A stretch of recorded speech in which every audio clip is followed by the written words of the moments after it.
পূর্ণ শক্তি নিয়ে উপকূল অতিক্রম করছে ঘূর্ণিঝড় রিমাল। আলো ফোটার পর স্পষ্ট হচ্ছে ক্ষয়ক্ষতি। ৩ জেলায় ৩ জনের মৃত্যু। বাঁধ ভেঙে ও জলোচ্ছ্বাসে নিম্নাঞ্চল প্লাবিত। ক্ষতি যে কত হবে তা তো ক্ষতি পারবো না। ওই মাছ একবার চলে যাচ্ছে খালে, এই ছাড়া কি যাবো, করার কিছু আছে? এই গাছ গোছালি ভেঙে গেছে, মানুষের ক্ষয়ক্ষতি হয়েছে, ঘর বর দরজায়। রাতে 10:30 11টা থেকে শুরু হয়েছে, সারা রাত চলেছে। দুর্যোগপূর্ণ আবহাওয়া ও যান্ত্রিক ত্রুটিতে বন্ধ মেট্রো রেলে চলাচল। আজ আর চলবে না বলছে কর্তৃপক্ষ। বিপাকে অফিসগামী মানুষ। একটু বাতাস হলে যে ট্রেন বন্ধ হয়ে যাবে, এটা কি সিস্টেম আমি বুঝলাম না। আনসার্টেন, কখন চালু হবে সেটাও বলতে পারছে না। এখন মেট্রো যাচ্ছে না, বাসে যাইতে হবে কষ্ট করে। যুক্তরাষ্ট্রের 3 অঙ্গরাজ্যে ভয়াবহ টর্নেডো ঝড়ের তাণ্ডব। অন্তত 15 জনের প্রাণহানি। 5 লাখের বেশি মানুষ বিদ্যুৎ বিচ্ছিন্ন।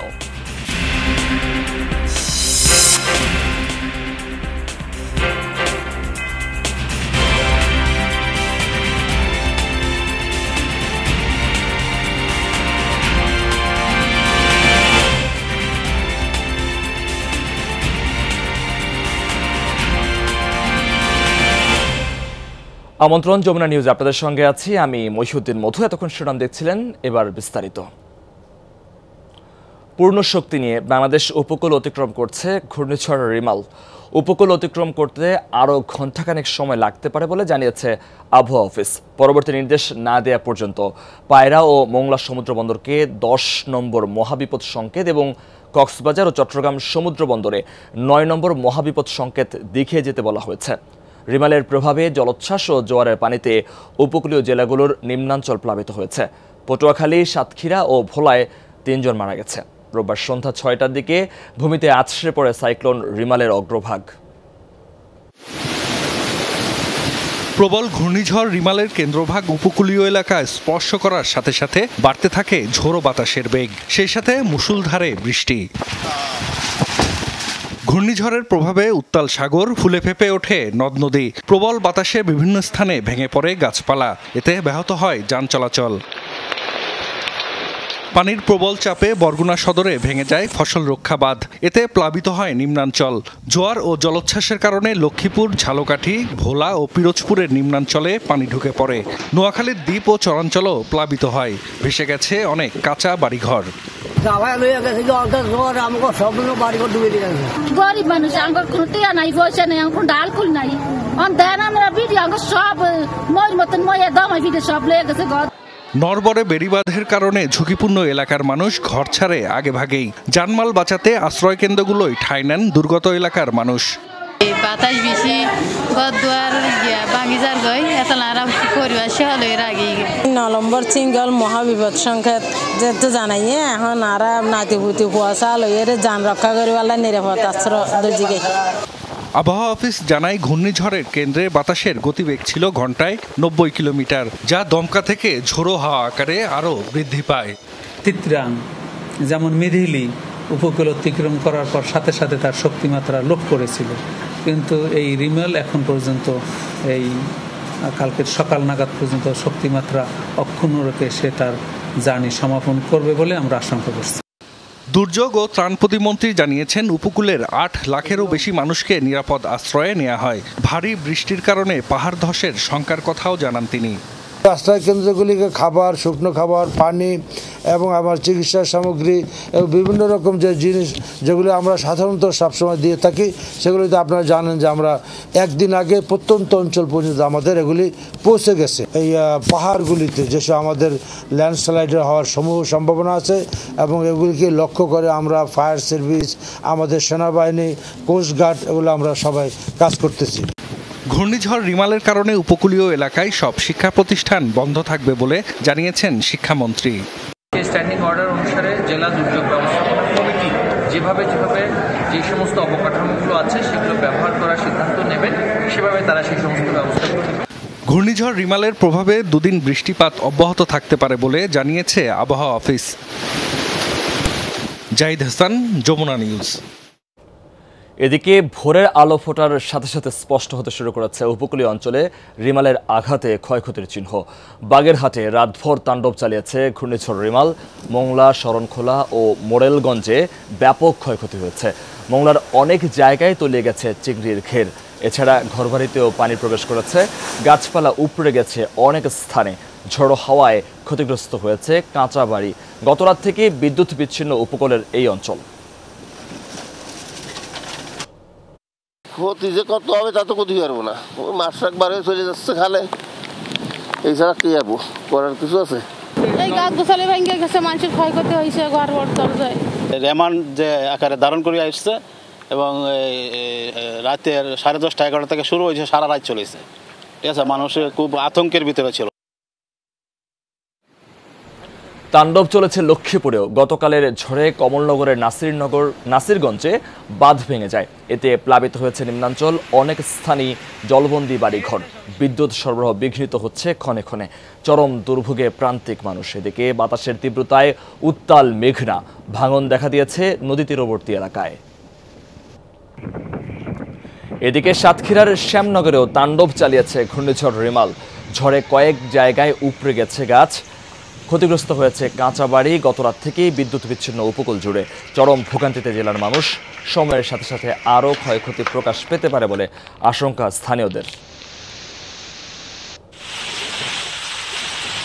নোয়াখালীতে সকাল থেকে লক্ষ্য করা যাচ্ছে ঘূর্ণিঝড় রিমালের প্রভাব। ঝড়ো হাওয়া সহ ঝুম বৃষ্টি হচ্ছে জেলা জুড়ে। আবহাওয়া অফিসের তথ্য মতে 60 কিলোমিটার বেগে বৃষ্টি হচ্ছে। একই সাথে উত্তাল মেঘনা, 11টার পর থেকে জোয়ার আসবে। এতে পানির উচ্চতা কতটা বাড়বে তা নিয়ে শঙ্কায় জেলার মানুষ। এছাড়া হাতিয়ার সাথে সারা দেশের নৌ যোগাযোগ বন্ধ রয়েছে।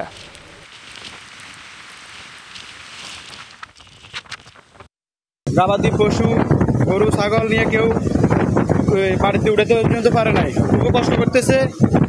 অতিরিক্ত জোয়ার, অতিরিক্ত বাতাস, ঘর বাড়ি সব বাতাসে সব বেশি গেছে। এই বন্যার কারণে মানুষ যেন ঘর বাড়ি যে নদীর পাশ থেকে যে নিরাইবো এই অবস্থাও নাই। পরিস্থিতি সিরিয়াসলি ভয়ঙ্কর।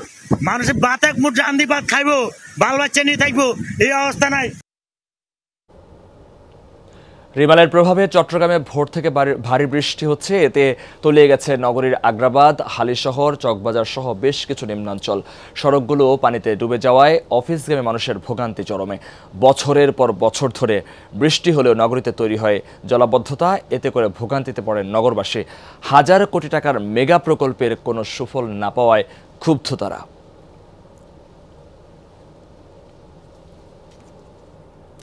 দর্শক, ঘূর্ণিঝড় রিমালের খবরাখবর আমরা জানতে চাই আমাদের সহকর্মীদের কাছ থেকে। শুরুতেই উপকূলীয় এলাকা থেকে মোংলা থেকে যুক্ত হচ্ছেন আমাদের সহকর্মী প্রবীর বিশ্বাস। প্রবীর, এখন পরিস্থিতি কেমন দেখছেন? ঘূর্ণিঝড় তো উপকূল অতিক্রম করছে।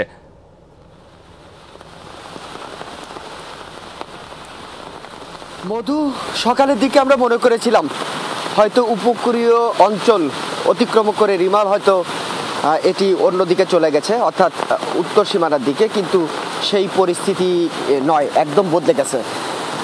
ভোর 5টা থেকে 6টা, 6:30 পর্যন্ত বাতাসের গতিবেগ, একই সাথে বৃষ্টিপাত কম হয়েছিল, কিন্তু তারপর থেকে একই গতিতে, অর্থাৎ যে গতিতে গতকাল রাত 10টা, 10:30 থেকে বৃষ্টি এবং বাতাস শুরু হয়েছিল সেটি কিন্তু এখনও পর্যন্ত, এবং এত বেশি বাতাস হচ্ছে যে এখনও বাইরে দিয়ে কোনো ঘোরাফেরা করার কোনো সুযোগ নেই। অপরদিকে যে বৃষ্টিপাত সেটিও কিন্তু দেখতে পাচ্ছেন একইভাবে সেই বৃষ্টিপাতটিও চলছে। তবে সবচেয়ে বড় অসুবিধার বিষয় হচ্ছে এই অঞ্চলে জলোচ্ছ্বাস, অর্থাৎ এই সমস্ত ঝড় যখন আসে তখন জলোচ্ছ্বাস হয়। গতকাল রাতে জোয়ার ছিল, সেই জোয়ারে বিস্তীর্ণ এলাকা তলিয়ে গেছে বলে আমরা খবর পেয়েছি। তারপর ভোর রাত্রের দিকে ভাটি ছিল। সকলে যেহেতু মনে করেছিল ঝড় বোধহয় উপকূলীয় অঞ্চল অতিক্রম করেছে, সে কারণে বোধহয় জোয়ারের পানি আর বৃদ্ধি পাবে না। কিছু সময় পর আরও একটা জোয়ার রয়েছে। এই জোয়ারে যদি আবারও 4 থেকে 5 ফুট পর্যন্ত যদি পানি বৃদ্ধি পায় তাহলে আসলে এই অঞ্চলে মানুষের জন্য বিপদের উপর আরও একটু আপদ চলে আসবে। সে কারণেই মানুষ সন্দেহ রয়েছে, মানুষ শঙ্কিত, মানুষ উদ্বিগ্ন। মানুষ মনে করেছিল যে হয়তোবা ঝড় চলে গেছে, কিন্তু সেই সুযোগটি নেই, কারণ এখনও পর্যন্ত একইভাবে বাতাস প্রবাহিত হচ্ছে এবং যে জলোচ্ছ্বাসের যে বিষয়গুলো রয়েছে সেটিও কিন্তু এখনও রয়েছে। আর সমস্ত জায়গায় ক্ষয়ক্ষতির আমরা খবর পেয়েছি। রাস্তার উপর গাছ উপড়ে পড়েছে, বাড়ির মধ্যে পানি ঢুকেছে, ঘেরের মধ্যে পানি ঢুকেছে, ঘের তলিয়ে গেছে, নানান ধরনের সমস্যায় পড়েছে এই অঞ্চলের মানুষ ঘূর্ণিঝড়ের প্রভাবে। মধু, আমরাও আশা করছি সংখ্যা কেটে যাক, মানুষ নিরাপদ হোক, আপনি নিরাপদে থাকবেন। আমরা এবার যাচ্ছি সাতক্ষীরায়, আমাদের সহকর্মী যুক্ত হয়েছেন আমাদের সাথে, তিনি জানাবেন সেখানকার খবর। কেমন ক্ষয়ক্ষতি হয়েছে বা এখনকার পরিস্থিতি আপনি কেমন দেখছেন আকরাম?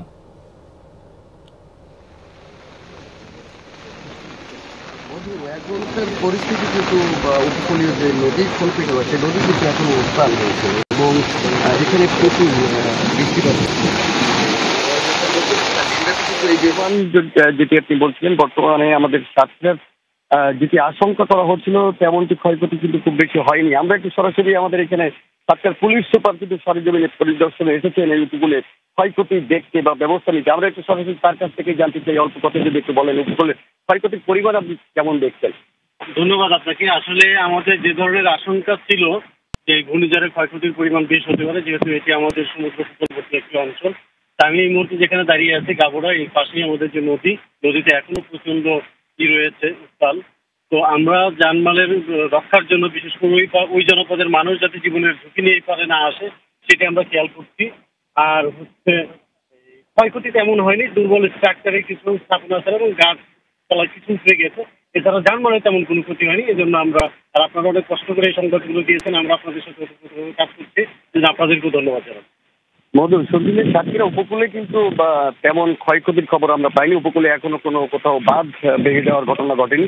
তবে আশ্রয় কেন্দ্রে যাওয়ার পথে একজন বৃদ্ধ মানুষ গতকালকে মারা গেছে গাবুরা ইউনিয়নে। মধু, এই ছিল সাতক্ষীরার পরিস্থিতি। আকরাম, ধন্যবাদ আপনাকে, আপনিও বিস্তারিত জানাচ্ছিলেন। দর্শক, আমরা ঘূর্ণিঝড় রিমালের আরো খবর জানতে চাই। চট্টগ্রাম থেকে আমাদের সহকর্মী মামুনুর রশিদ অভি আমাদের সাথে যুক্ত আছেন। অভি, অর্ধেক চট্টগ্রাম নগরী পানি নিচে বলে জানিয়েছেন, এখন কি অবস্থা? ভোগান্তি তো চরমে উঠেছে নিশ্চয়ই।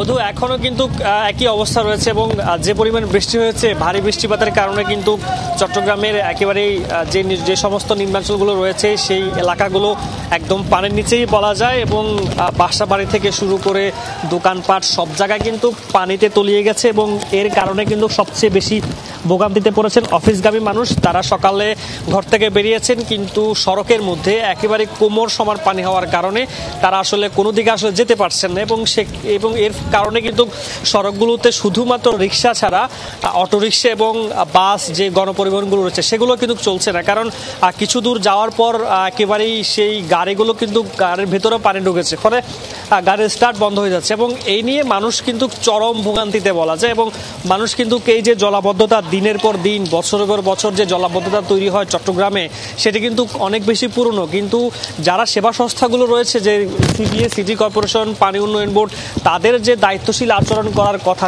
সেটি কিন্তু তারা আসলে সঠিকভাবে করতে পারছেন এবং মানুষের যেই প্রতিশ্রুতি তারা বছরের পর বছর সেই দিতেন, সেই প্রতিশ্রুতির বাস্তবায়ন কিন্তু তারা করতে পারছেন না। ফলে মানুষ এ নিয়ে অনেক বেশি ক্ষুব্ধ। তারা বলছেন হাজার কোটি টাকার যে মেগা প্রকল্পগুলো রয়েছে সেগুলো কিন্তু শুধুমাত্র কাজেই চলে এবং তারা শুধু আশ্বাসে দিয়ে যান, কিন্তু যখন বর্ষা আসে বা যখন একটু বৃষ্টি হয় কয়েক ঘন্টা, সেই কয়েক ঘন্টার বৃষ্টিতে কিন্তু সড়কগুলো এবং বাসাবাড়ি থেকে শুরু করে চট্টগ্রামের অধিকাংশ এলাকা কিন্তু একেবারে পানির নিচে থাকে। ফলে মানুষের যে ভোগান্তি সেটি একেবারে চরমেই বলা যায় এবং এ নিয়ে সিটি কর্পোরেশন মেয়র এবং সিডিএ চেয়ারম্যান, যা পানি উন্নয়ন বোর্ড, যারা সেবা সংস্থাগুলোর যে কর্তৃপক্ষ রয়েছেন, তারা বলছেন যে তাদের আরো সঠিকভাবে দায়িত্বশীল আচরণ করার এবং দাবি জানাচ্ছেন এবং এই জলাবদ্ধতায় মানুষজন ভোগান্তিতে পড়েছেন, আমরা সেটিও দেখতে পাচ্ছি। আপনাকে ধন্যবাদ।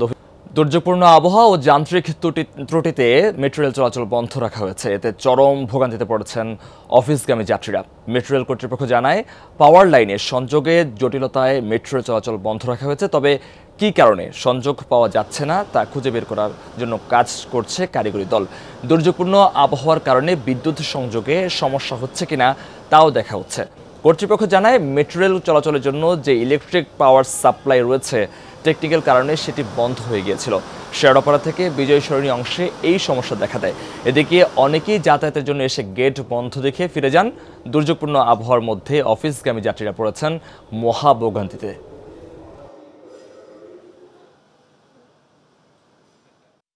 আমরা তো একটা সময় নিয়ে আসছি, আমরা কোনো অফিসে পৌঁছতে পারবো না, লেট হয়ে যাবে, আমাদের স্যালারি কাটবে। এই জবাব কে দিবে? মেট্রো রেল দিবে? ঢুকতে দিচ্ছে না, বন্ধ বললো যে প্রাকৃতিক দুর্যোগের কারণে, এই জন্য বন্ধ রাখছে। কিন্তু আনসার্টেন কখন চালু হবে সেটাও বলতে পারছে না।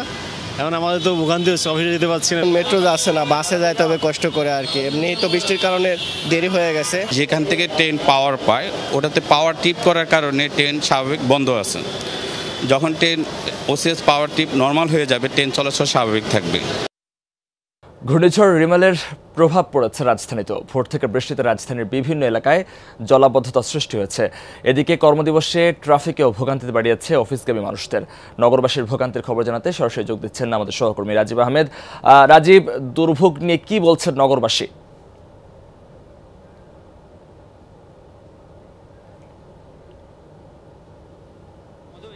আমরা আছি হাতিরঝিল পয়েন্টে দাঁড়িয়ে আছি। এখানে রেমালের প্রভাবের পর থেকে যে বৃষ্টির সাথে রাস্তার জলাবদ্ধতা এবং যানজট, প্রচণ্ড পরিমাণে যানজট বেড়েছে। যে আমরা দেখতে পাচ্ছি যে হাতিঝিল থেকে শুরু করে মগবাজার এবং আপনার এফডিসি মোড়গুলোতে প্রচুর গাড়ির দীর্ঘ লাইন, এবং সেই সাথে আপনারা দেখতে পাচ্ছি যে এখানে বৃষ্টির সাথে সাথে রাস্তায় প্রচণ্ড যানজট তৈরি হয়েছে এবং জলাবদ্ধতা তৈরি হয়েছে। এবং আমরা সাধারণ মানুষের সাথে কথা বলেছি, তারা আমাদেরকে জানিয়েছেন যে বৃষ্টি এবং যানজটের কারণে তাদের অফিসগামী মানুষদের প্রচণ্ড ভোগান্তি হচ্ছে এবং তারা দীর্ঘ লাইন ধরে তারা অফিসে যাওয়ার জন্য চেষ্টা করছেন। এবং এই ক্ষেত্রে আমরা রাস্তায় কিছু কিছু গাড়ি এবং সিএনজি দেখেছি যে বৃষ্টির বা জলাবদ্ধতার কারণে গাড়িগুলো নষ্ট হয়ে দাঁড়িয়ে আছে এবং রাস্তায় বিভিন্ন ধরনের ভোগান্তি মানুষ পাচ্ছে। এবং আমাদেরকে আরও তারা জানিয়েছেন যে এই রেমালের প্রভাবে এবং এই বৃষ্টির কারণে ঢাকার নগরবাসী আজকে বিভিন্ন ধরনের সমস্যা পড়তেছেন এবং তাদের অফিসগামী মানুষদের, বিশেষ করে অফিসগামী মানুষদের বিভিন্ন ধরনের সমস্যা পড়তে হচ্ছে। মধু, আমরাও দেখতে পাচ্ছি ঝোড়ো হাওয়ায় রাজধানীর অবস্থা অনেকটাই খারাপ দেখাচ্ছে। রাজীব, আপনাকে ধন্যবাদ।